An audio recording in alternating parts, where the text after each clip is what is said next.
Hey guys, welcome to Group Chat. It's our new middle of the week episode where we soar you off into the weekend, informed, hopefully with some laughs. As of lately, maybe you want to pick a side. You know, things have gotten a little polarized down here at Group Chat. But either way, you're going to be well equipped to finish your week strong and soar into the weekend. We have lots of news to talk about. There's a big golf weekend that is affecting us here in LA because there's a massive tournament here in LA. So we're going to talk about that. Anand's going to go check it out. I might go too, but we can count on Anand for the in-the-field journalism. Yep. Like I said, we have a lot of news to cover, and then we have our winners, losers, and our content recommendations for the weekend. So we got a hot episode. And I want to shout out the Group Chat team. Our socials on fire. Yeah. All our content, billions of people are seeing our content across platforms. So shout out to the team. Shout out Cameron. He's been putting in a lot of hard work. Shout out Cameron. Thank you, Cameron. Yeah, shout out to the whole team. It feels like Group Chat is in a real good, we got some real good momentum right now. So shout out to all the listeners. Shout out to the team. Shout out, shout out, shout out. You guys ready? Let's go. Yep. Let's do it. Cash. Ladies and gentlemen, Group Chat. Cash. It's $1 trillion. Hot. Hey guys, I have some good feedback and some really great news. It kind of shocks me how engaged my parents are into Group Chat. And we got some good feedback from my mom. She said people must be loving the podcast lately. For some reason, I asked her why. She said, we all feel very in sync. We feel like we're having some good fun. She finds herself laughing out loud. I've seen our social media numbers are up. We're hot on TikTok again. China has let us out of purgatory. We are on fire. So ladies and gentlemen, we are back to being the number one podcast in the world. Thanks for sticking with us. You're leaving out one important part. What? What his mom said about me. That you're No, woke. that was it. I think that was it. She said, hey, tell Anand Drama's go mom night-night. said, stop picking on Anand. Oh, wow. Because she sees it in her own backyard. They see the woke getting beat up. Yeah, they're like, we don't want that to happen to old Anand. We see what they do down here. I'm standing up to you two bullies. I'm fighting the good fight. All right. I understand. You've been rallying your troops around us. You've been... Thank and you, you know what? Drama's mom, for sticking up for me. She's got your these back. Trying times. I understand. And I hope if nothing else, we can serve as an example to America that you can disagree and you can have fun arguments and you can still be buddies. And not only that, you can make some great content out of it. So we're going to keep on going. Yeah. Keep it going. Okay. We got an exciting weekend. It's starting to gear up. I've been watching actually today all the prep and all the talk about it. LACC is hosting the US Open this year. That's LA Country Club. It's hot. It's all anyone's talking about. I saw Anand and our other friend Brian, going back and forth in the chat last night about what time they're going, where they're going to meet up. Do they have to tuck their shirts in? The irony of Anand's wokeism, he's going to the most right thing you could ever go to, which is the LACC US Open. Well, the rules have changed. That's the most right thing in LA, probably. By the far. rules have changed. There's nothing more. No rules have changed. It's the same people no playing dress golf. code. I'm wearing my Group Chat podcast episode. Sure, you can wear whatever you want. I'm just saying that you're going into Lion's Den of everyone who disagrees with everything you believe. Yeah. Maybe.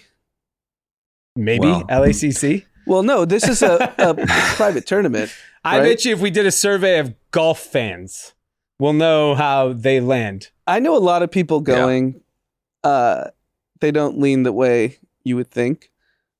This is actually, I think, the number of people that are going to this event It almost feels like... Well, it's a big tournament, right?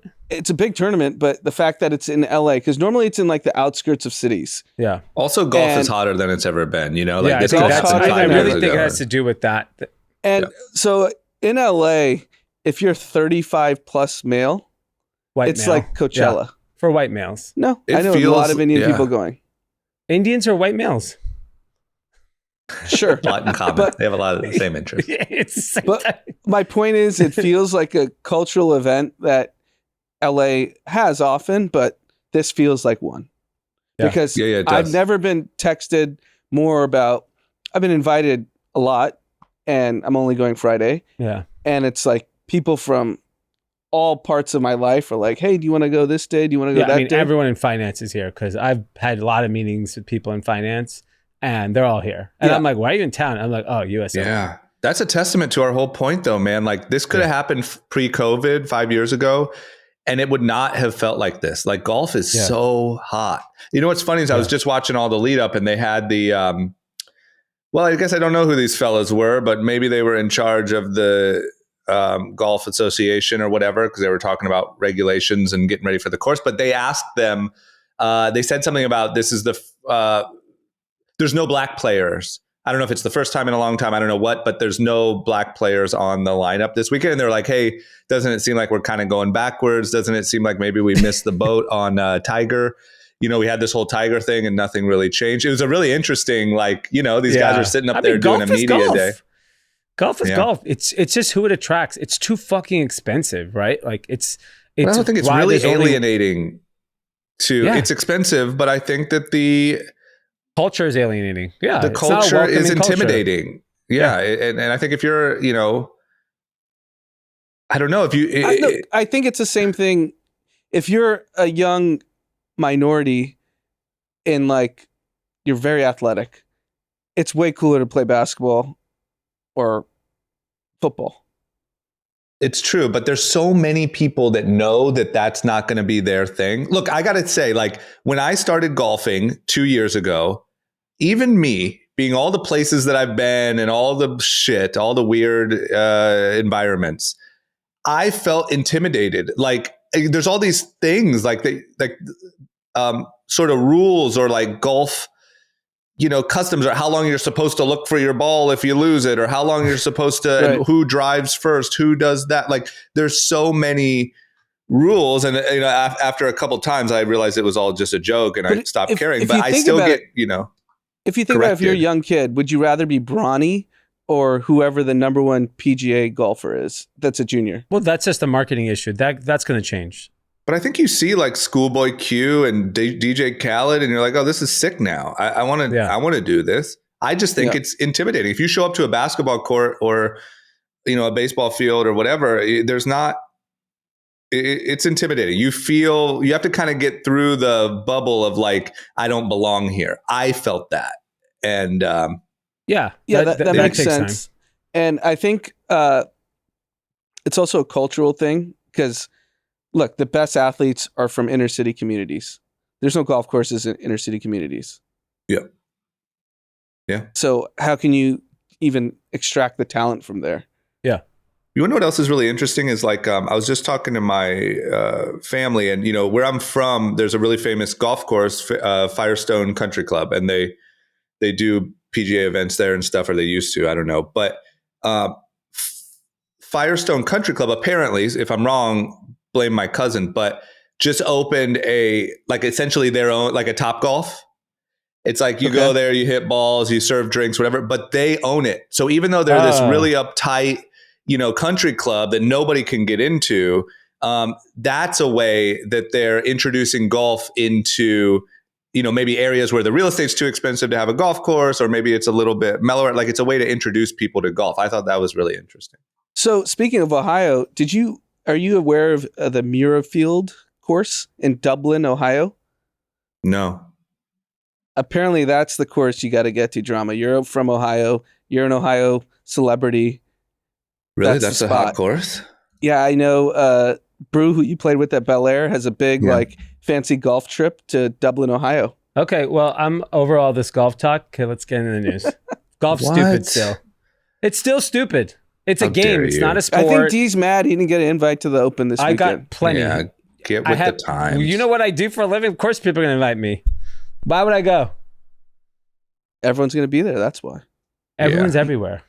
Everyone's going to be at the same restaurants. The attendees I think you're going to have at the US Open don't care about what's being played on the course. I'm unfortunately traveling next week, and I do not want to not either be at the office or spend time with the kids. That is my rationale for not wanting to go. I want to make a prediction that in 5 years, you'll both have golf FOMO that you didn't embrace it. I actually. I mean, I enjoyed playing golf as I know, but you should be out on the course. There's just no time. I want to do. You know how many things I want to do? Maybe you get an exit. Maybe you get a. Who knows? Maybe you put a new CEO in place. If I got, but then it's too late. Then you're old and stiff, and you got a whack ass swing. You look like DJ Khaled out there trying to figure it out. I feel fantastic. Right D now. feels like the outside looking in. That's why he wanted to move on. Yeah, he does. That's what I'm saying. The problem is 99% of the people listening don't fucking care about golf. It's a big cultural moment. For your bubble, city. It's big. It's not big for most people. We're trying to put them on to the future. Anyway, okay. And we did it justice. Let me tell you what everyone does care about. Yes. I could tell you were ready. He's feisty. He's feisty. Inflation, the stock market, interest rates. I mean, we are back. I don't know what else to say. I mean, inflation numbers came in. They're down. We are not raising interest rates. Stock market's on fire. I mean, the good times are back. I don't know what else to say. I know there's two economies right now, but the first one is on fire. So basically yesterday they priced in that there was going to be a pause today, which they didn't raise rates. He's got 225 bips in his back pocket that he openly said that he's willing to use. So another 50 basis points. Get rid of those bips. And he pointed out that he's not cutting rates till 2025. That's a lie. I think it's a lie as well. Yeah, wait till there's some presidential pressure. Wait till there's some, hey, we need to get this train rolling. Once Trump's back in office, he'd be cutting rates every 5 seconds. So what I think is actually, which is problematic, is that commercial real estate's zero for the foreseeable future with rates at this rate. Regional banks are going to continue to fail. They have to, because if these real estate projects fail, most of these real estate projects are funded by regional banks. I sent a link in the Discord, 50% vacancy in New York real estate office. Which is good compared to where it was. Right. But those aren't sustainable businesses at the debt levels that everyone has incurred. So, I mean, he's willing to just crater industry by industry. Yeah. And that was I actually turned on CNBC right when they were announcing, and Steve Leisman, his commentator, has been there for like 50 years. He basically said he hasn't seen Jerome Powell acknowledge the pain yet.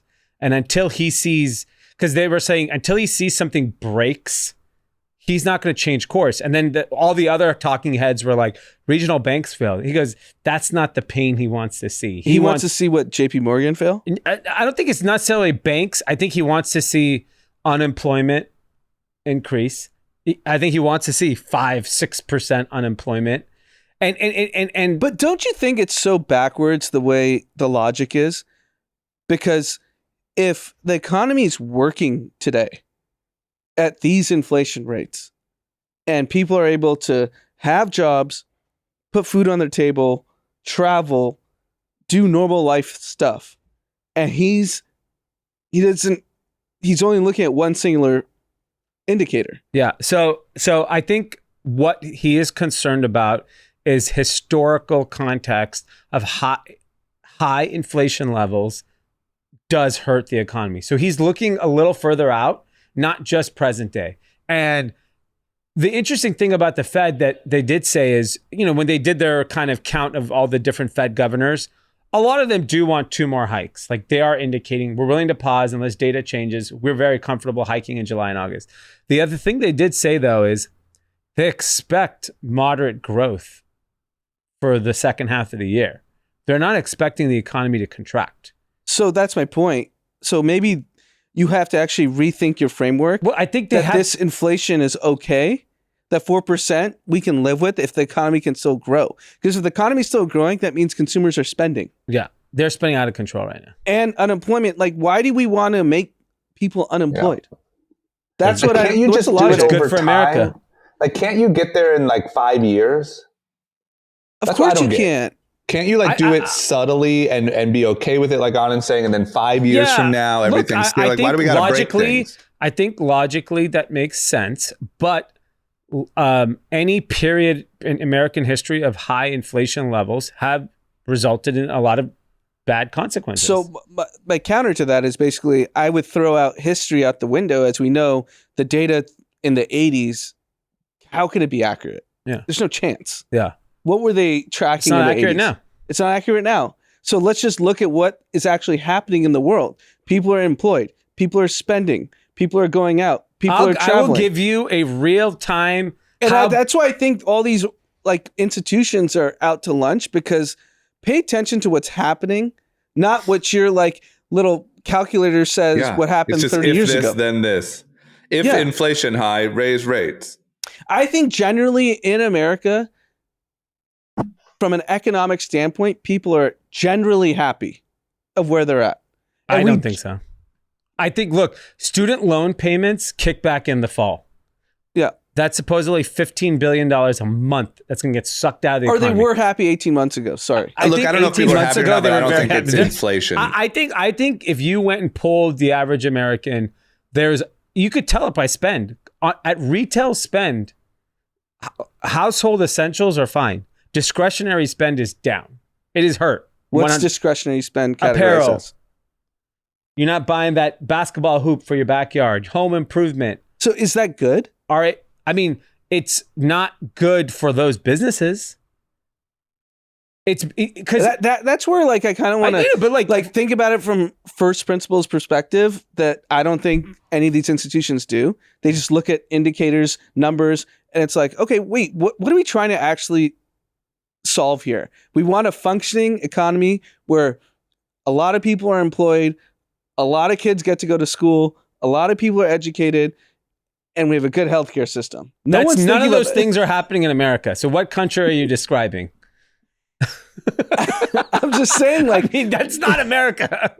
Good healthcare system. Everyone's getting educated. But my point is, like, why don't we just break it down? If we're optimizing for that, we have to make some serious changes. No, but 18 months ago, everyone was happy.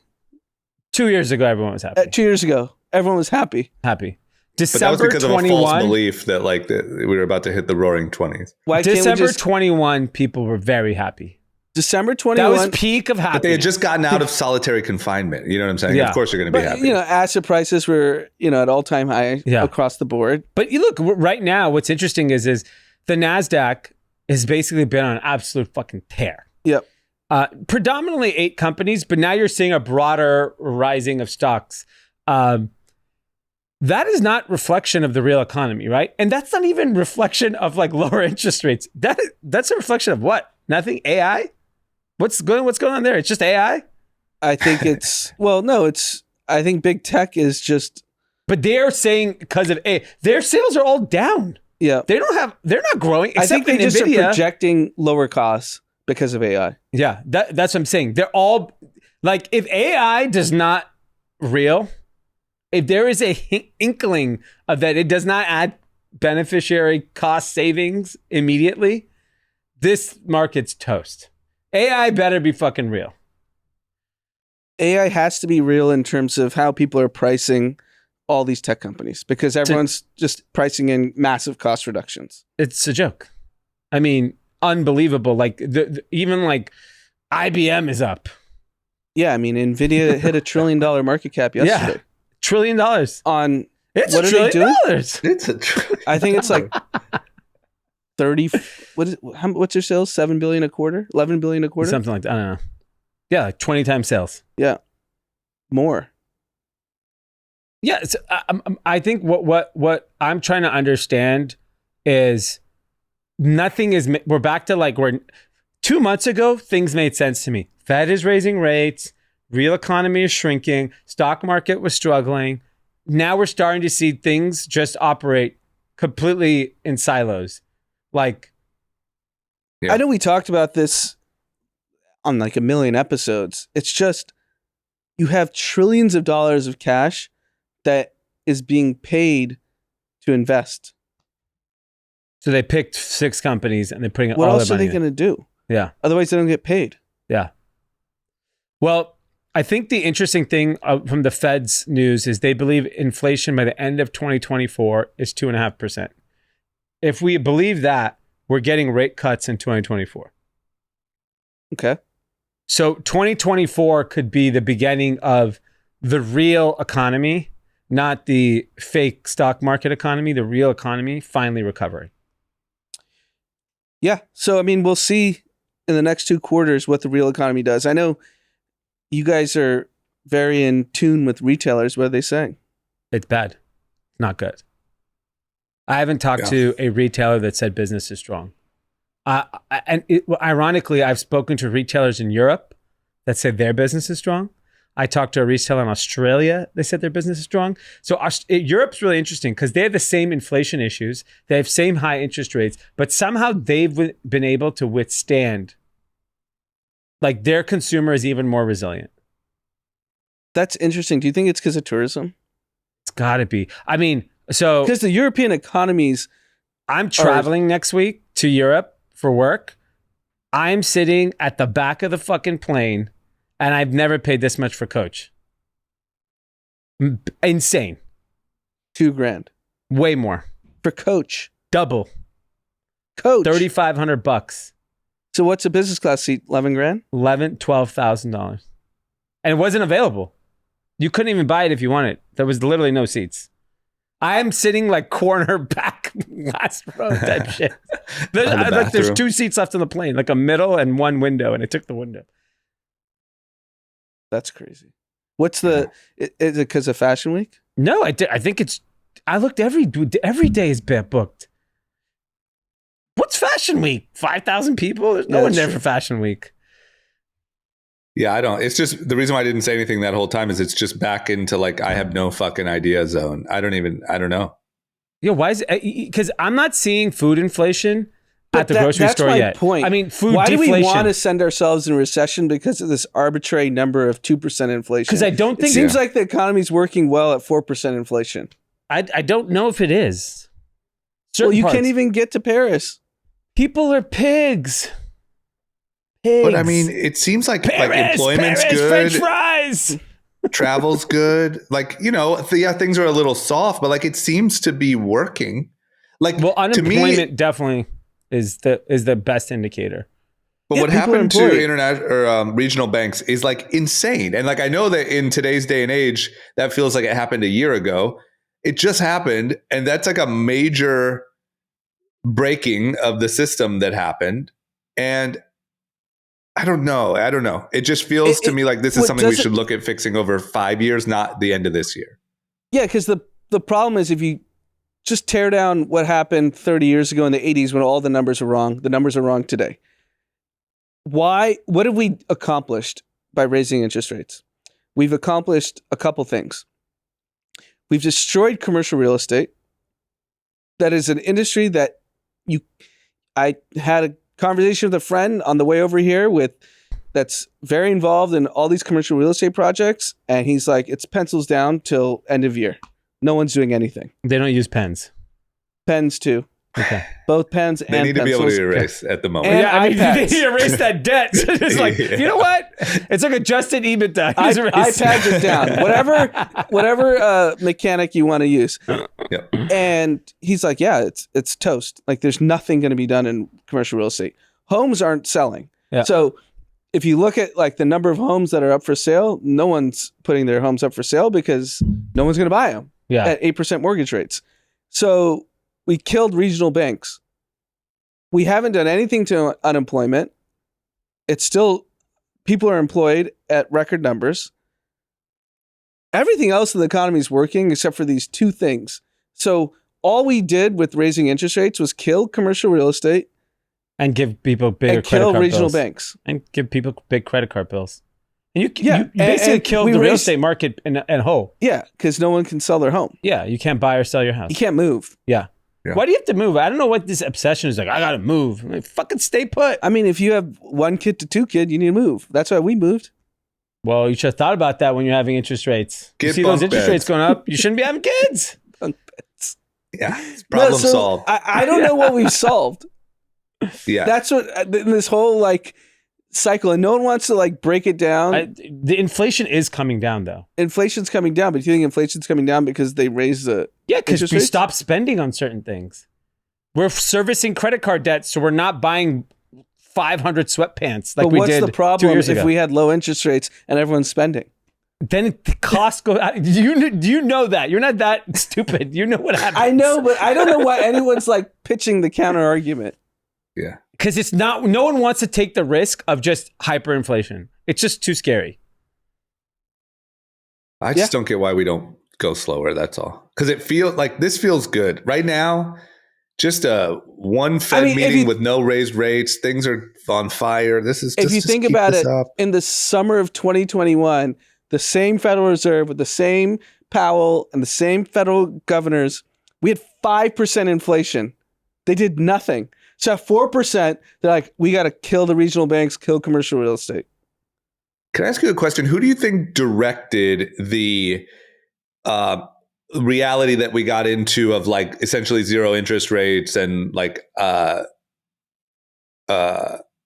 the fuck you call that? Sir? No, what do you call like the strategy of money flowing more freely? Just like Quantitative easing. quantitative easing. Yeah. So this is why Why do you think that like who do you think like directed that? They were forced to in 2008, similar to 2020, when 2008 was a systemic risk that the entire banking system was going to collapse. Same with 2020. We didn't know it at that point. Right. So in 2008, they basically said like, hey, this whole system's going to collapse. We have to backstop everything, and went to zero interest rates, basically propped up all the banks. The government made and money it was on the just banks. so good we didn't stop. Yes. And who do you think 2020 what I'm trying to wrap my head around is like, who do you think encouraged that? Like, that's not a Jay Powell alone wanting the good times to keep rolling. Like, is that influenced by the president? Like, who influences that decision? So 2008 was Obama was elected in November of 2008, right? So it's Hank Paulson under President Bush, who was the head of the Treasury Secretary. There's actually like pretty good HBO movies, like recapping this whole time. Yeah. And Hank Paulson and actually one of the current federal governors, Neil Kashkari, were the guys that basically went to the Bush administration and said, the world's going to collapse. Yeah. We have like 72 hours and this is our only chance. Yeah. Yeah. I'm just more talking about like what I'm trying to wrap my head around is this. Whoever kept the good times rolling, I'm trying to see what is our path. Like, is it a new president that gets elected next year and that person has some incentive to keep the party going? Like, how do we? I think generally the president doesn't have that much influence, specifically on interest rates. I think you can publicly talk about it, but historically, I don't think they've had real influence. They're not supposed to. Yeah, they're not supposed to. And I think what will have to happen is just the data has to show that we can stomach lower interest rates and not worry about inflation. That as I guess long as all that I'm saying happens, is like, sorry, keep going, finish your thought. No, I think that's all. We just have to see the data. And if Jerome Powell is in the Federal Reserve chairman, then we know how he's going to behave. Like he's irrational on both sides. Yeah. He was irrational on cutting and keeping interest rates too low. Cutting. He was irrational and not starting early enough. Yeah. If he started in the summer of 2021, we'd be done by now. So I don't expect this to be handled correctly. So, all right, just think about it from logically speaking. If in 2021, 5% inflation was not on his radar or something to worry about, why is 4%? He just learned about inflation. That's what I'm saying. Yeah. He didn't know about it. He sleep. Yeah. What I'm saying is I don't think the decisions are actually based off the data. I think it's like there's some emotion there. Like, why didn't you start tightening in 2014 or 2016. Like there's some sort of influence. And that's all I'm trying to find is when do we get back to the party? Because we want to get that good feeling again. Like we had, long after 08, things were good. We kept it loose. That wasn't database. That was, that was something else, as well as what you're talking about in 2020. And if you think about it, like what's actually happening in the world is like Dee talked to our close friend Derry, who said the under $75,000 earner is screwed. Crushed. And you're spending $3,500 to sit in the back row to go to Paris. Yeah. So what are we doing? Well, I'm going for work. I'm not going for fun. I'm not saying. He's saying it's not working. What are we doing in society?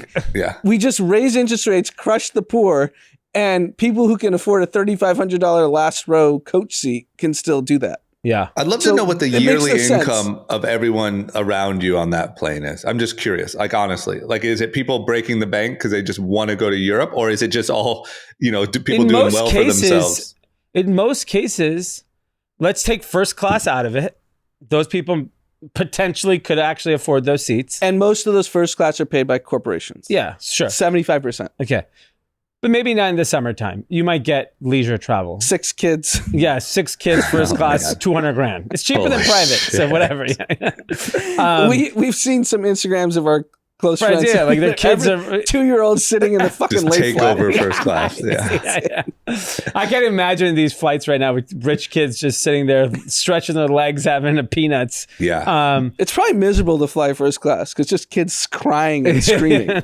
You might have won. But I think the thing is that most people are breaking the bank in general. Specifically, if you live in LA, New York, our cities, right? What I have read a lot about is a lot of these economists have done studies now that people are moving into these second tier cities. They'll take an income of $150,000 in LA, and they'll take an income of $150,000 in Texas. And between the state tax, lower rent, lower insurance, lower cost of gas, the real income of someone in Texas is like the equivalent of someone making like $300,000 in LA, right? And we know there's not that many people making $300,000. Right? That's a lot of money to make. So what we always discount that people outside, like the people from LA going to Paris they're broke. They break the bank. They're spending all their money, and they're like, fuck it, I want to go to Paris. I think the person from Texas or Florida going, their cost structure is just inherently different. They have a lot more. We do underestimate how much money Americans have saved over the last 5 years. And so there is a saving pool of money that like they've earned a ton of money on equity in their home. They probably took some money out when the interest rates were low. They still have their job. For the most part, their costs are basically the same besides food inflation in certain places. They have money. They're going to go spend it. And the other big thing is with the baby boomer generation, at the end of their lives, the amount of inheritance. Oh, the number I think I read was like $70 trillion. It's like some $70 trillion is getting passed on to Gen X. A lot of Europe trips. Think about it. If and I'm hearing this anecdotally. Oh, my uncle passed. My grandmother passed. She left $500,000. She left $1 million. Where's that going? All of that's going to Paris. Yeah. That's going to Paris and fucking Paris. Taylor Swift concerts. Palm Springs, that's the Taylor only Swift. way. The greatest generation, which is considered the baby boomers, because World War II, they brought America out of the recession, all that stuff. All that money is going to Taylor Swift concerts. These people fought their entire lives for their And that generation was way more financially savvy than our generation. They all saved. Well, they were. I'll counter with they were given the opportunity to save. Think about how hard it was for us to save in our 20s. I would say it's way easier for us in our 20s versus someone today. Today, in their yes. 20s. But even because people ask me a lot about like, how were you able to invest in these startups? Yeah. And I was like, my rent out of college, 2-bedroom, luxury apartment, the Medici in downtown. I paid $900. Yeah. Split 2 ways, $1,800. Yeah. That's not even possible. Not in LA. No. And I was able to save, and I was a banker, so I made a lot of money, and everything was saved, and I just yeah. Because if you made your same money today and just no chance I'd have any money. Yeah, I'd have no money. Between the waterfront and Victorian, there's no way. Yeah, exactly. Yeah. $30 drinks. You get a drink anywhere in LA, it's $25 plus tax tip. So think about, I was making the same money a banker is making today, if not more. I think it's probably similar. My cost structure is probably 60% less than theirs. Yeah. But don't you think this is where we'll learn a little lesson, like a little experiment that we'll never actually see? But in what part of it was, because I do agree, like I think most of it was like financially. Circumstantial. Well, just, like things were set up for them to be able to save, for the baby boomers to be able to save structurally. But now you have an experiment happening where, okay, they saved. They are passing that money to millennials. What are they going to do with the excess money? Are they going to spend it? Are they going to continue to save it? Are they going to, now there's this transfer happening. And in theory, that's all investable money because you've lived. Yeah, look, I think it's going to go to all of the above. Obviously we're joking. Obviously Taylor Swift. I'm actually not joking. I think that's where it's going. I think Taylor Swift will become a billionaire thanks to the greatest generation, baby boomers. Or multi-billionaire. Multi-billion. 10 she's billion. going to be touring for the next 10 years. Yeah, she's going to make $1.5 billion a year. So shout out for everyone's parents fought in World War II. That's where the money's going. I do think though real estate's going to get bought. Tons of real estate's going to get bought. So it's 2 generations actually, right? The World War II generation, they're in their if they fought in the 40s, it's 2023. Yeah, so they're 100. They've either passed or they're a few people are and then you have the next generation, which is the people that were earning starting in their 70s and 80s, in a much more uncertain time, and they saved, like our parents. Yeah, but if you talk to our parents about their cost structure in the 80s, how much they had to put down to get their house. What it cost, they were able to send their kids to public school and get all the benefits of it. And I think that it's still happening in other parts of the country. When we live in LA, that's you make 150, 200 grand in LA. You can't buy a house. No, it's never happening. Yeah, you're waiting for your parents to pass. Yes. To get the inheritance, then you could go buy the house. Yes, you're literally waiting for your parents because otherwise you're not. What? I'm just so curious what part of this is also just the social media, you gotta look good, world that we live in. Because $200,000 in LA, you could buy a house one day if you lived like you made $60,000 a year. Where would you have to live? You'd have to live in percent is tax, right? Gone. Yeah. So Okay, so let me try to do some math.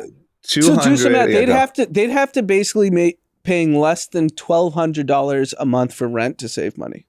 Because let's say they spend $2,000 a month on rent. If you make 200 grand, you're spending $2,000 at least. That's 24 roommates, whatever. Yeah. And then let's say with utility, that car insurance, gas, let's say you spend $500 a month on car, which you can't get a car for $500 a month anymore. Yep. Insurance. So you're at $4,000 a month between car, apartment, gas. Without even having a meal yet. You haven't had a meal yet. And you haven't even hit God forbid you want to, go do something fun. You got to buy clothes. How much? I'm curious. We should ask him, Javier. What does he spend on a given weekend going out?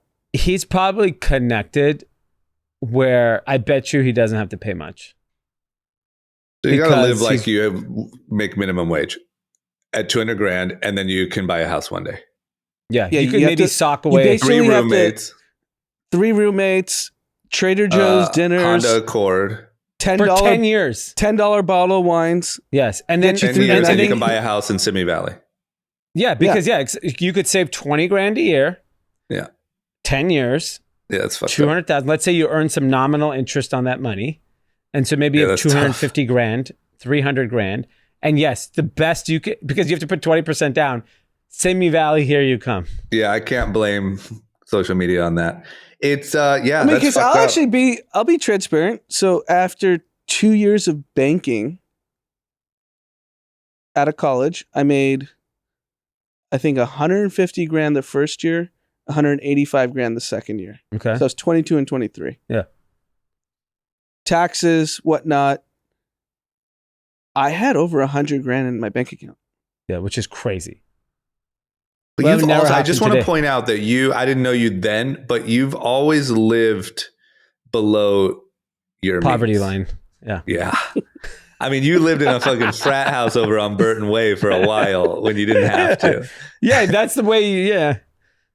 I mean, millionaire next door. You're the guy. It's just like, man, what's up with that guy? Yeah, it's like Friends, except for one of the guys a millionaire. Yeah. So I get it. It's fucked up. But either way, here's the point: is that wealth transfer. So that did happen. The boomers were able to stockpile money for whatever reason. Now there's a huge transfer coming. We'll see what happens. I mean, I feel like I learned a lot after stimulus because you saw like where that money, a lot of it just got instantly spent. And I burned the first 85 grand. Oh yeah, in investments. Yeah, that's right. Still fine. Yeah. Yeah, you did. Yeah. But I will say you are a testament to living below your means for a long time so that you can live well later. You did that well. Yeah. You weren't out balling and trying to look rich in your 20s. I did that. Yeah, we all did that for you. The other thing on this sort of topic is rent. New rents are going to fall on an annual basis for only the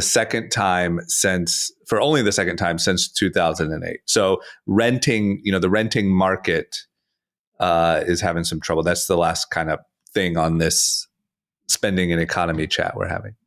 Well, I think like rents are actually going to fall annually, which is the first time since 2008, which is a pretty big deal. And when you think about inflation, rent was a mega problem. Like used cars, it's 30% of the CPI. Yeah, and then used cars was a humongous part of the problem. So you are going to see this decrease in rent this year for the first time. If you look at kind of the housing market and the renting market, if rents are going to go down, and this is going to be the interest rates probably for at least another year, renting makes so much sense right now than owning. Oh, 100%. And I made the joke in our chat. I think I'm going to rent forever. Yeah. There's a lot of, I followed some guy on Twitter the other day that said, here are all the reasons why I'll rent forever. It's not a bad financial decision at all. That's kind of a common misconception. I think the issue right now, and look, history's proved us wrong, so maybe it'll prove us wrong again. And any of these properties in West Hollywood, Hollywood Hills, Beverly Hills, name your area of like the most desired places in the city. For buying to make sense, you'd have to outpace the S&P 500. Yeah. Because you're tying up all this money for, extended periods of time where your house has to go up 15% a year. Because I think the S&P probably will do 12 to 15% a year on average. And also minus all your costs, all your property tax and your maintenance and all that stuff adds up. Mansion tax now in LA. Mansion tax, yeah. So we know you're susceptible to that, Anand. If you can't outpace the S&P in your home, why would you type your money in a home? So for a lot of people, and this is part of the American dream, and that's just psyche, you don't have to agree with it, is I want to own my home. This is my safe place. I own this property. I can build the deck in my backyard. I can build a guest house if I want to. I can redo my bathrooms. It's just, that's and all I get it it. Is.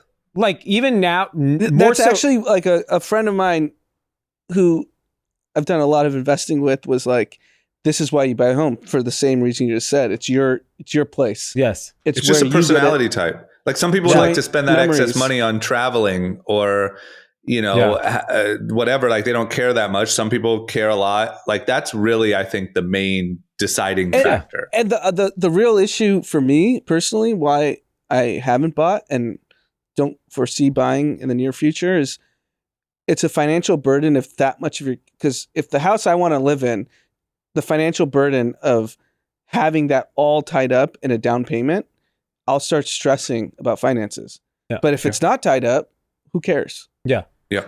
Yeah. Look, if you can find the house that you want or the apartment you want at the price you can afford and you're happy, then I think it's fine. I think it's just a personal preference. Some people they're want to put work in their house.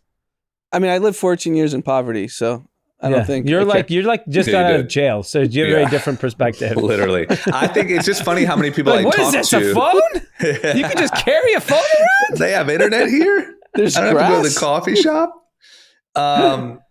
I think it's funny how there's this outdated, probably we just talked about them, but boomer belief that renting is lighting money on fire and you have to buy. I talk to a lot of young people who say but the biggest problem right now is I'm renting.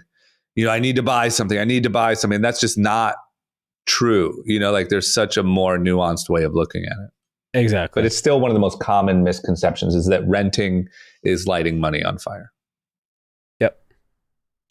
And to be honest, you could live in a nicer place where you can rent just for quality of life than buy.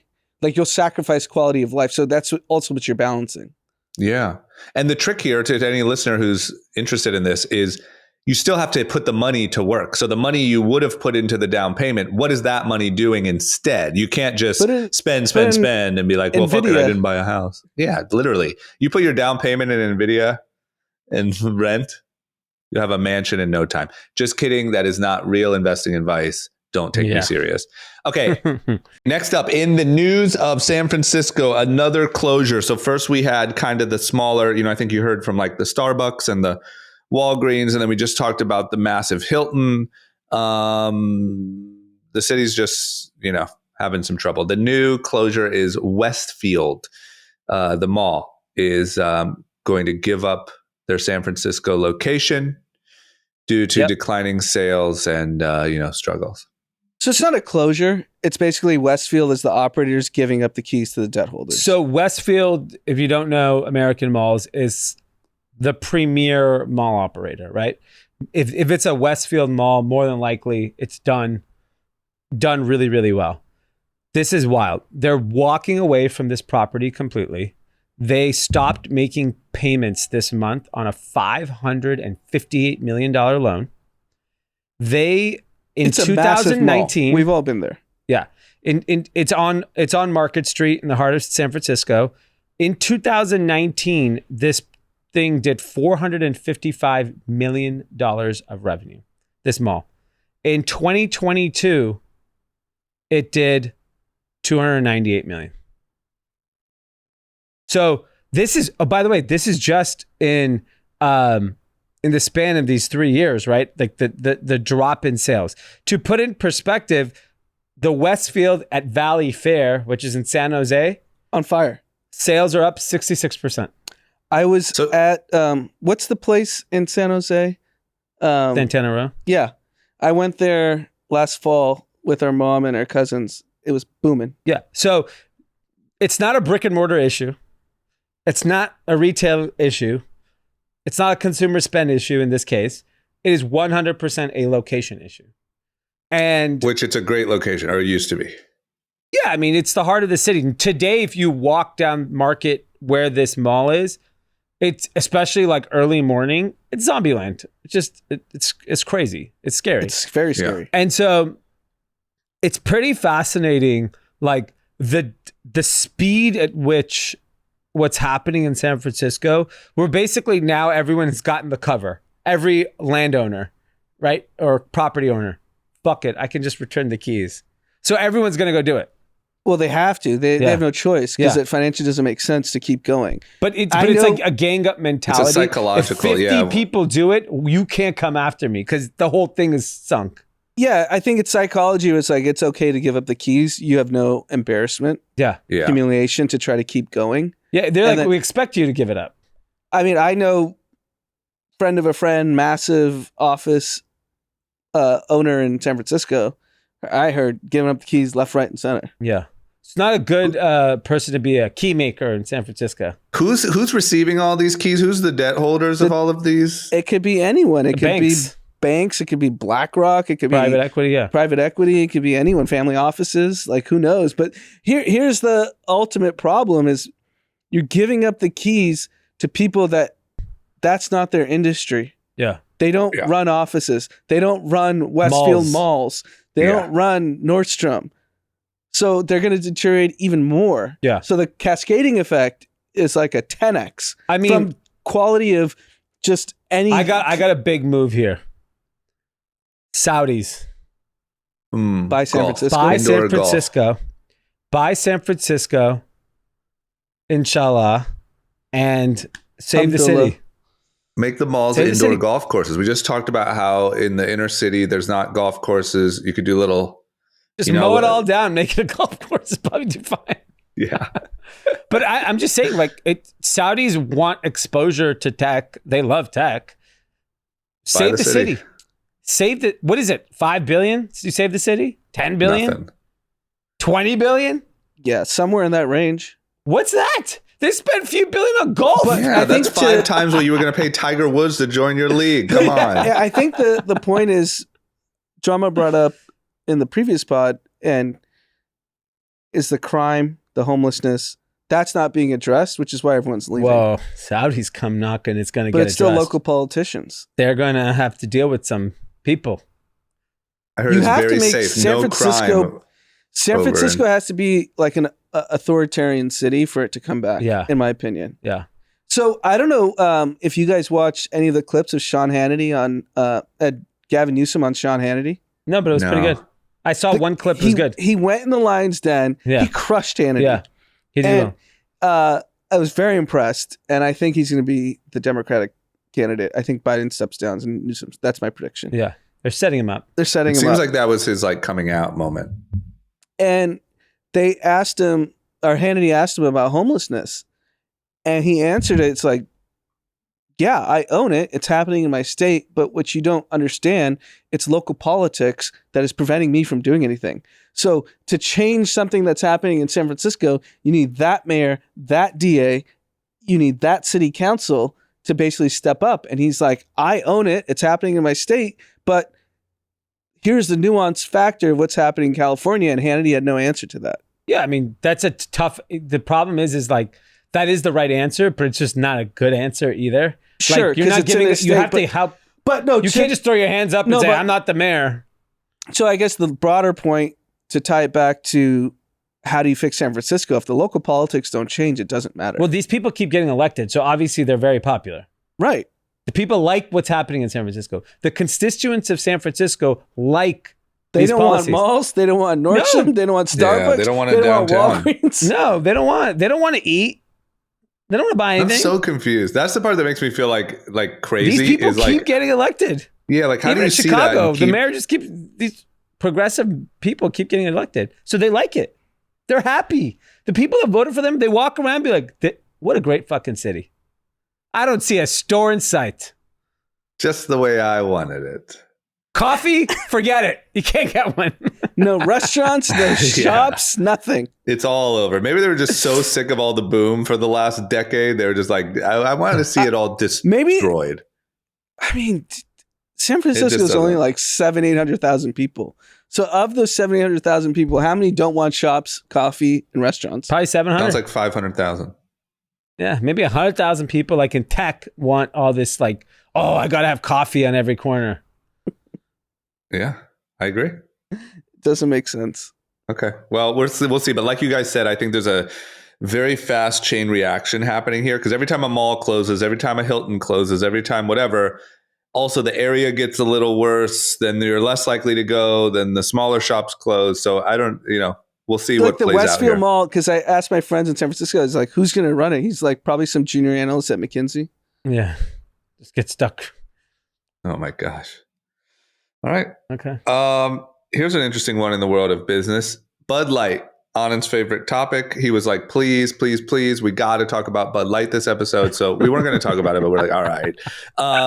So we've talked about the Bud Light boycott. Everyone obviously knows what's going on there. The big news now is that Bud Light has had the title for the top selling U.S. beer for a long time, since 2001 or something like that. Yeah. For a very long time. And they just officially got dethroned by Modelo, because of their decline, because of this whole issue. And Modelo has passed them. People have switched to things like Coors Light, Modelo, stuff like that. But I mean, geez, to lose number one after that long is pretty wild. So Modelo is owned by Constellation Brands, another big aggregator. It's really interesting that Modelo is the brand that benefited. Of all, there's so many big brands. I'm kind of shocked it's that brand. Yeah, I didn't expect Coors that. Light? Yeah. I'm a Coors Light guy. Yeah, that's what I'm saying. Miller Lite or like any of that, like Modelo. I don't know. I didn't expect it either. Yeah, and I know it's a very popular brand, but it's like that's where the dollar shifted. It's just what's the psyche of But here's the consumer? question. Is that where the dollar shifted, or was that just like separately number two? So when they fell kind of below number two, as opposed to the dollars. Saw a significant increase in sales. But so did Coors and the others, right? Yeah. So like I think all of them experienced an increase. I'm just like kind of surprised that's become the stone cold winner. Yeah. No, I agree. I'm just trying to find other like reasoning why it might make more sense. I think everyone just went from Bud Light to all the others. Modelo was number two, and so they caught up fastest. I guess is Modelo just the distribution is as big as Bud Light? So you're at the bar, and they have a draft. They're like, we got Bud Light, we got Modelo, and we got that's it. Like, I personally love Modelo, so I get it. It's I like it better than the other. That was shared with me. The average American drinks 60% more hard liquor now than in the mid 1990s. I believe that. It's because it's better. Think about the quality of spirits. Yeah. Like the calories, the variety of tequilas, the variety of whiskeys, the variety of gins, the variety of vodkas. Plus, it's just better. They were shoving down better. Jose Cuervo and Jack Daniels. Remember we used to drink, what was that stupid drink? When we were in Long Island. Yes, Long Island. Adios, motherfucker. Adios. What is that? Why were we doing that? Is this we're looking to get alcohol poisoning? Yeah. I threw up every time I drank one of those. That's what you were going for. Yeah, you were like, that's how I know it works. Yeah. That's how I know I was really drunk.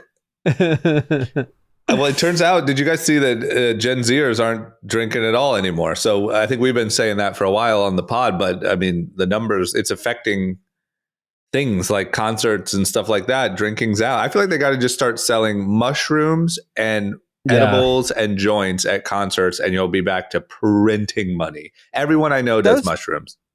That's basically what was happening at Coachella at all the parties. They had shroom stations. Yeah. So look at this. Yeah.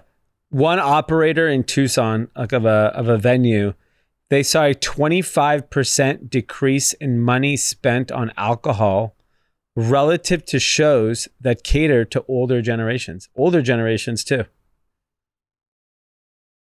I mean, I think we've seen it for so long. It's just we never really had like the numbers. But as far as I can tell, everyone is smoking or eating weed and taking mushrooms at these things now. It's not that people are sober. It's just drinking's out. 21% of Gen Z had purchased a non-alcoholic beer in the last 12 months. I feel like even at Coachella, like no one seemed drunk.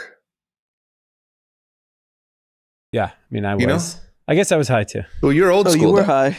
Yeah. Yeah, you were. Yeah, I know you were. I was Post Malone. Yeah, you're old school. I mean, but like Coachella 8 years ago, when you're in, the area that we were in and there's tables and bottles, people are drunk, clearly drunk. Do you know what the difference is? Is because those things weren't readily available when we were in our early 20s. Yeah. So like smoking, you already know what you're comfortable with when you're in the late 30s, which is like, we know if we drink, we know when to stop before you throw up. Yeah. We stop before you like pass out. Yeah.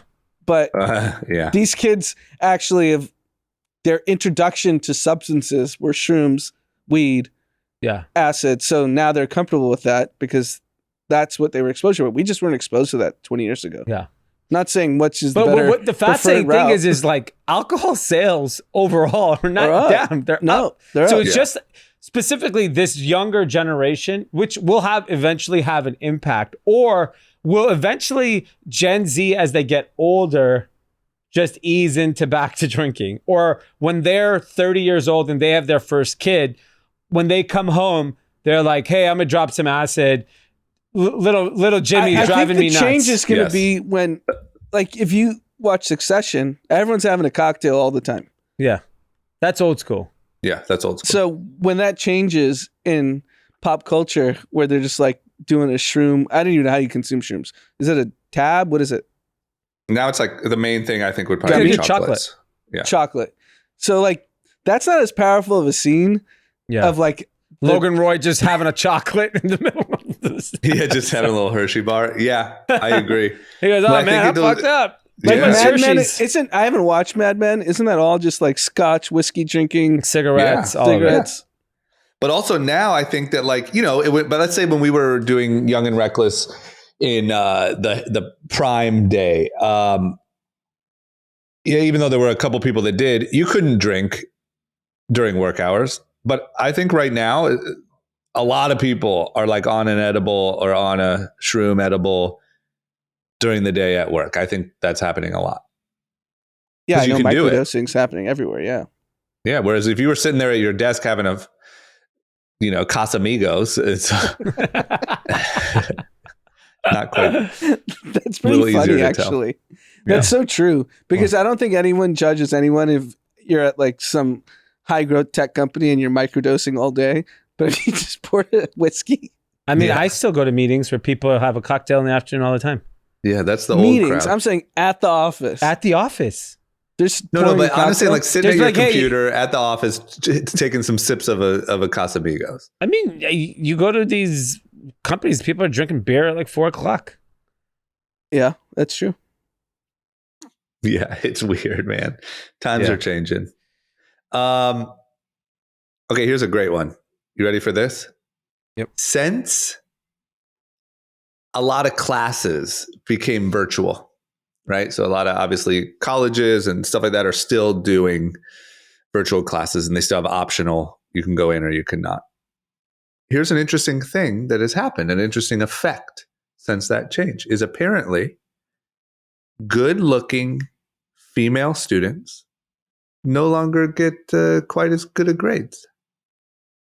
So this is a study done at a Swedish university, and they did a sample of 307 students, and they separated two of these classes that were remote during COVID, and they basically like try to objectively determine who is attractive, and basically they saw a difference in the grades they were given by being remote. Ironically, good-looking men still got the benefit on remote schooling. That's interesting. I'm curious, who's the arbiter of who's good-looking in this study? I mean, I'm happy to do it. There's a lot of flaws in this study. I'm happy to do it. Yeah, like, you're just saying how much time you have, right? Yeah.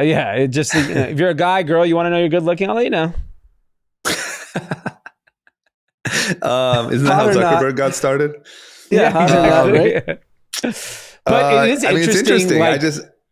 It's interesting. Like, I wonder, does part of the reason this push for remote work is that it does level the playing field if you don't look the part of a certain company, like physically? Maybe. Like, I wonder if that actually has a psyche in like, hey, I work, like for example, if you ever walked on the campus at Nike, everybody looks like they work at Nike. They're fit. It's the same at a hedge fund. It's the same at a private equity firm. But now that we're shifting, like for example, like you go to like like most finance companies, everyone kind of looks the same. Even if they're different races and different sexes, they still have the Patagonia. Yeah, they still, the way they look, they're primarily pretty damn fit. Like they're just haircuts all are kind similar.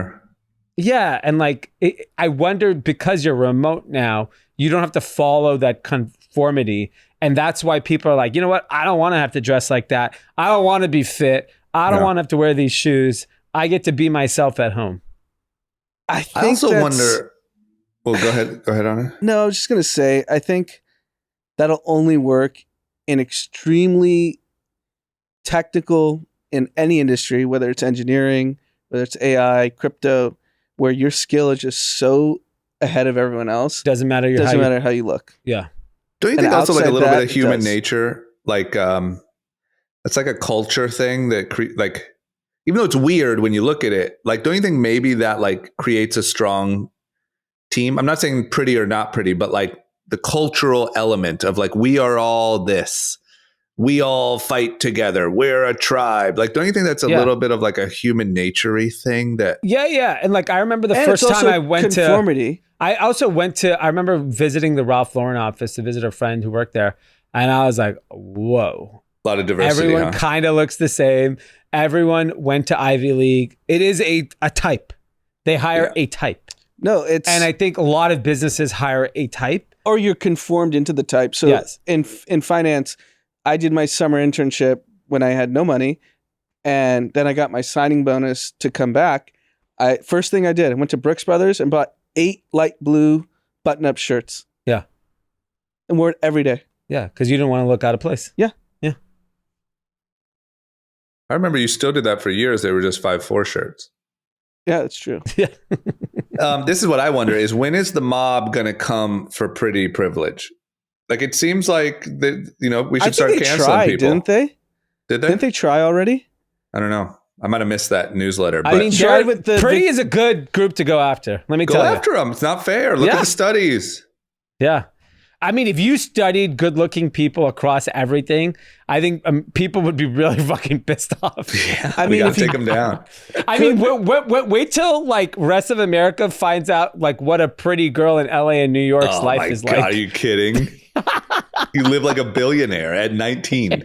Yeah, there's a cost to it. There's a cost to it. Let's be very clear. We don't need to get into those details. The costs aren't that bad. Depends. And I have a feeling everyone's paying that cost for their own thing. Some people are doing it for free drinks at the bar. Some are doing it for yachts in Ibiza. Yeah, at least you get offered it. Yeah, Ibiza. Okay. All right. This is a fun one. This is our last story before we do winners, losers content. This is a very fun story. Anand, I'm curious what type of car you drive. You drive a Mercedes-Benz, correct? Yes, I do. Okay. D, what do you drive? GMC Acadia. Oh, okay. I drive an American. This makes perfect sense. Manufacturing. For the listener, Anand, I'm with you. I also drive a Mercedes-Benz. And I would like to say that, the data checks out. So we have a chart here.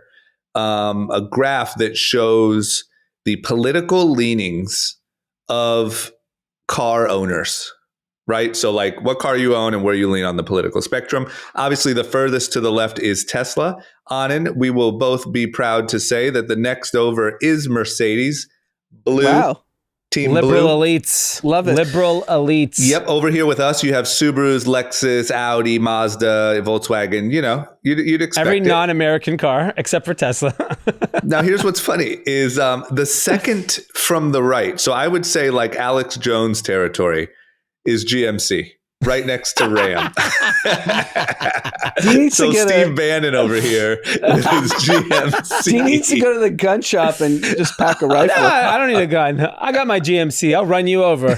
Oh, shit. You come close by. Oh, man. Well, it actually checks out because when I go to the Mercedes dealership for servicing, it's a liberal crowd. It's very well left. Yeah. But so on the right, you have Ram, they're just having a good time. Yeah. GMC. And it's diverse, actually. Yeah. I think it the funny thing is like I remember vividly because our father worked at a private company, but they had a government contract, and his car was always given by the company, and because it was a local government contract, they were very adamant that it had to be an American car. Yep. And so my dad always drove predominantly Fords, I think. Yeah, the SUV. SUVs. Ford Explorers. Explorer, yeah.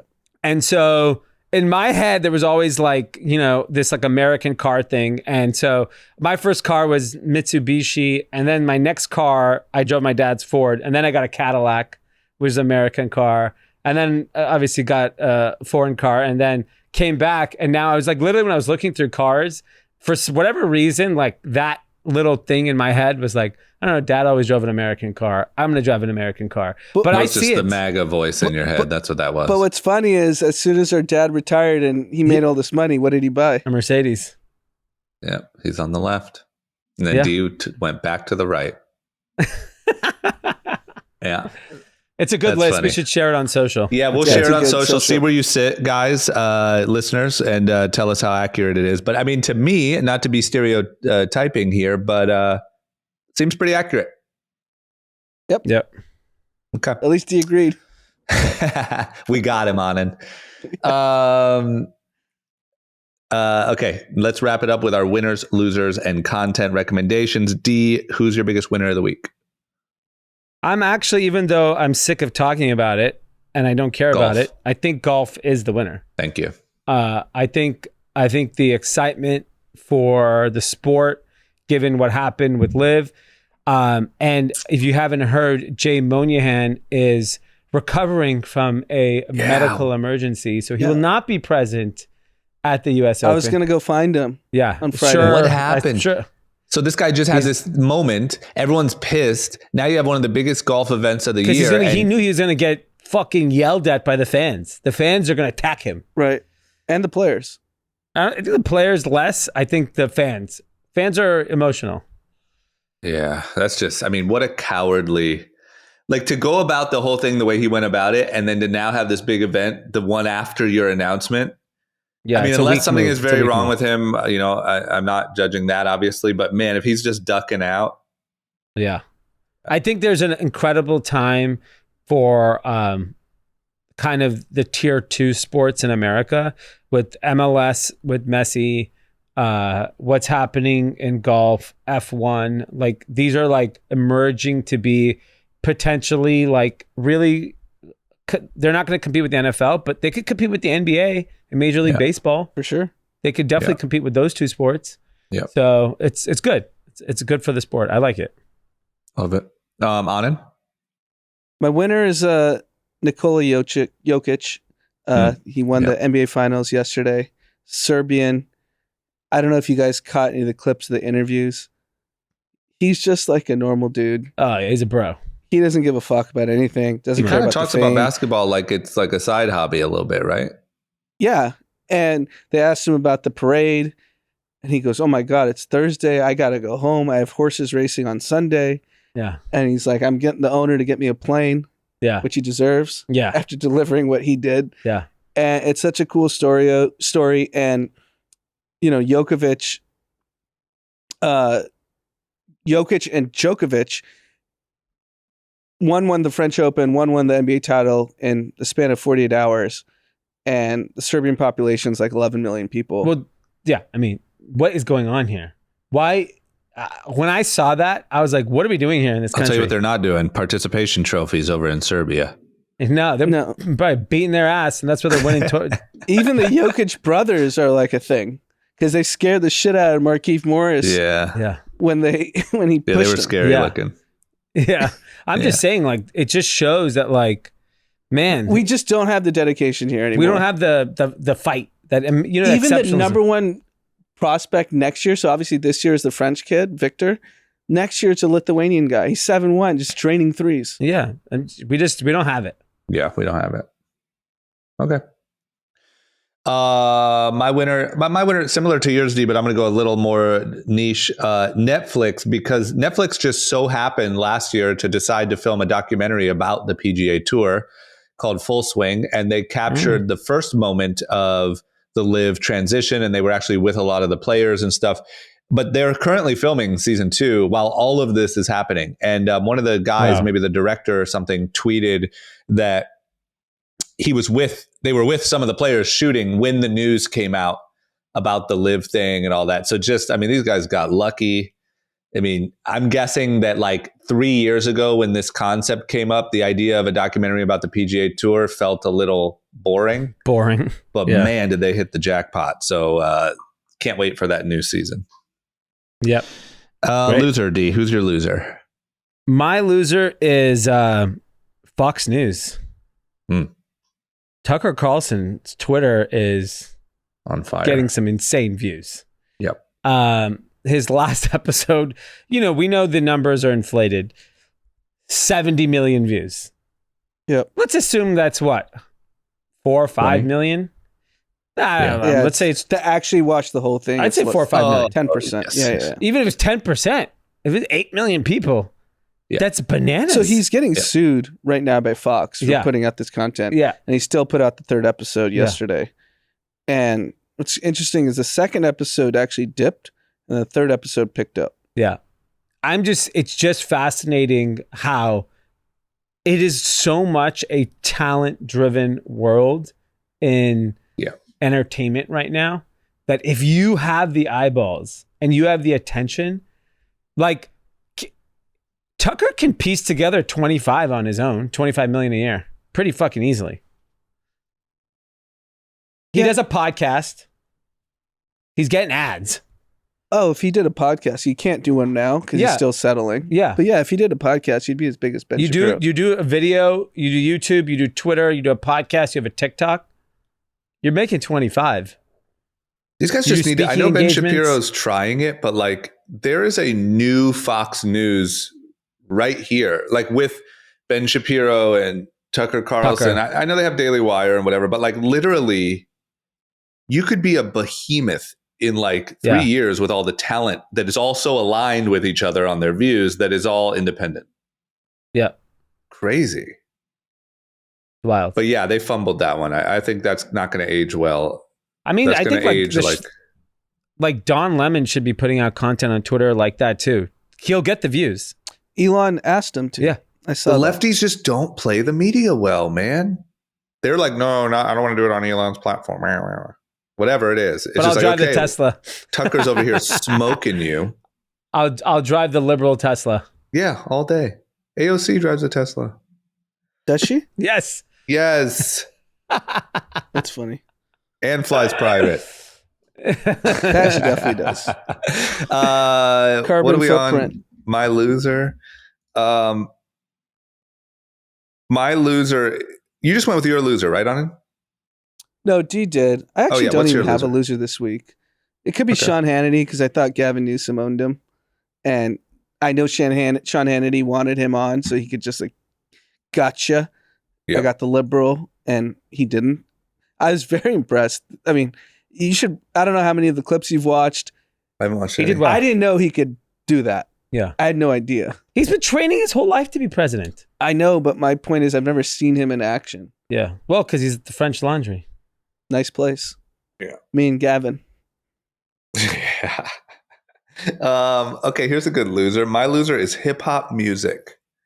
And the reason why is that in 2023, hip hop has yet to have a number one album or single. Wow. And that's pretty crazy. And I'm trying to find since when. Okay, this is the longest we've gone into a calendar year without a rap album at number one since 1993. Wow, Lil Durk didn't even go number one? Nope. Man. We got sent in the Discord someone who was attending Governor's Ball on Friday and they were giving free tickets out for Sunday. Basically said if you came Friday, come Saturday. We heard Coachella's prices for general admission is dropping next year. Yeah. I definitely think there's an issue with rap in general. Like we've been talking about it. The music is just not there. I actually like Lil Durk's album. It's actually really good. But it needs new talent. It needs new stars. It needs a reboot. It needs fresh energy. It feels niche. Well, because I think the turnover is so high. Spanish music has taken over like for young people. It's so much of like what's popular. And I think country to me is where golf is at. Country is like a few songs, few to completely breaking in mainstream where you're going to go to a pop-in nightclub. I know Morgan Wallen's getting played at nightclubs already, but like you're going to hear like the EDM remix of Last Night at the Wynn. Yeah. It's probably happening already. I feel like Diplo is actually the best indicator. He knows which trends to jump on. Yeah. And he's been famous for 20 years. Yeah. And he's definitely leaning into country. Yeah. Country's going to have, because you're seeing a new type of person embrace country music. It is a city kid is listening to country music now. I'm into it. 100%. I like the idea of golfing, listening to country, drinking some Modelo. I'm into this. Yeah, and with your Dodge Ram. America. Rap's in trouble. Yeah. It's just talking about for someone in the bag, though, man. They were, unfortunately, I grew up listening to rap my entire life, and there's no new rap that I would care about. Well, unfortunately, some of the most talented people are not alive. Right. That is a problem. You can't kill off your best talent. Yeah, and there's no new, like, who's the new Drake? Who's the new Kendrick? Who's the new J. Cole? Little Mabu. Yeah, other than Little Mabu. He could save rap. He's got the game on his back. I finally saw him. He showed up on my TikTok after China. He's great. Caught it. Yeah. Interesting. Yeah. He's interesting. I think people will follow him. Yeah. I mean, I remember when 21 Savage first came out, we were, you guys saw him at Austin, South by Southwest. Yeah. We talked about working with him. And just to be honest, it seemed insane. Like, it was like this guy with a knife on his face, and he's 21 Savage, and now he's just, one of the biggest stars that rap had, but it seemed nuts at the time. So don't count Little Mabu out, apparently. I'm not counting him out. Okay. He graduated from high school, did well. He was very happy. He was promoting education on his TikTok. He's like, you guys should go to school, stay in school, and pursue music. You could do it all. You love Mabu. Inspirational. Big Mabu guy. D, what's your content for the weekend? I actually got to watch some TV this week because I got an ear infection, so I had to sit my ass at home. Nice. And I watched Firefly Lane. It's basically if you're a middle-aged woman that usually likes Lifetime movies, this is a great show for you. And you loved it. I love it. That's the type of content I like. Got it. I wonder what your Netflix thinks you are. 55-year-old white woman in the middle of the country. Chardonnay drinking white woman. Yeah. A little barefoot. Anand, what do you got? Saw a movie last weekend called Past Lives. It's a Korean romance story. Phenomenal. Is it English? Parts of it with subtitles. And it's the woman who was in the morning show that was like the producer. I don't know if you guys saw that. Yeah, I remember that. The Asian woman. Yeah. She's in it. She's the love interest. And man, it's funny. A little bit, but it's more just like, I mean, Amanda was crying at the end of the movie because it's like these two different lives. These people could have it's romantic. I don't want to spoil anything, but excellent movie. I think it's going to be talked about a lot. And it's going to be on Apple TV soon, or Apple Plus, but it's in the theaters today. But it's a very powerful movie. Okay. Love that. Look forward to watching on a plane next summer. Yeah, you'll see it next summer. You know what I'm going to go with? I was going to say another content. Sorry. Yeah. Less content. So I think our listeners would appreciate it. Freakonomics had Ari Emanuel on their podcast. And he's famously known for not doing interviews. And you get a full hour. Fascinating guy. Okay. I really listen to it. Yeah. I know nothing about him other than the mythology of Ari Emanuel. That like you hear all these stories. Yep. But hearing him in long form was very fascinating. Okay. That's good. Okay, I was going to say US Open. That's boring. We talked about it enough. So I'm going to go more exciting. The thing that we haven't talked about on this podcast yet is there is aliens now. I saw that on Twitter. So did you guys see the Vegas one? No. Is that the one that went viral? Yeah. So like a UFO landed in Vegas. A kid saw it. He saw the actual aliens. They were hanging out, behind his forklift. I couldn't even see the aliens. I saw the video 100 times. Yeah, you can't see them, but they're here. So now they're here and they're actually in Vegas. So in light of that, there's a documentary called Moment of Contact on iTunes about a famous UFO landing in Brazil. And I want everyone to really prep themselves and just kind of be ready for what's coming. There was a big UFO conference the other day. And now that they're here and they've chosen Vegas, which makes sense as their, touchdown. That's where I would go if I were first coming to the galaxy. Yeah. You see all the lights. You're like, we'll land here. I'm sure you've heard this drama, but on Rogan, I heard him tell a story that apparently is well known, that Nixon was getting drunk with one of his buddies and saying, "You want to see aliens?" And he opened up the documents and said, "Here are the aliens." Yeah. And what did they say? It was, pictures and pictures of aliens. Okay. Got it. Martians. Yeah, so they're here. So that's a good documentary, and just, soak it in and, whatever. Aliens are real. Yeah. So just another conspiracy theory that ended up being true. I think we have some shout outs. Oh, we do. Real quick. Yep. What do we got? From Josh to Savannah. Happy birthday. Beyond impressed with how much you've grown over the years and continue to shine both professionally and personally. And thanks for introducing me to the #1 podcast in the entire universe. Looking forward to rocking our group chat merch all summer long. Happy birthday, Savannah. All right. This next is from Andre to Anand. I want to give a shout out to Anand for being the only pro LGBT voice of reason on group chat ridiculous. As a gay listener and someone who knows how dangerous this talk is when 3 straight males talk about gay and trans issues without understanding gay and trans lives are at risk. It's very dangerous and irresponsible. I think How's Anand that a wrote shout this. out, Andre? Love I think Andre. Anand wrote this. He just didn't even deviate that much from the name Anand. He was like, Andre? Yeah. He's coming by the office tomorrow, so I love you, Andre. Andre, no believe disrespect. it or not, we love you. And that is not true. We're all supporters. And I got a last shout out to 3 good friends of mine, Tom, Billy, and Joe, over at theguyslist.com. They've been super helpful with a lot of my brands over the years, and they just launched this awesome new men's site just in time for Father's Day, theguyslist.com. It's everything from places to travel to, a lot of fashion stuff on, where you can get brands and the prices.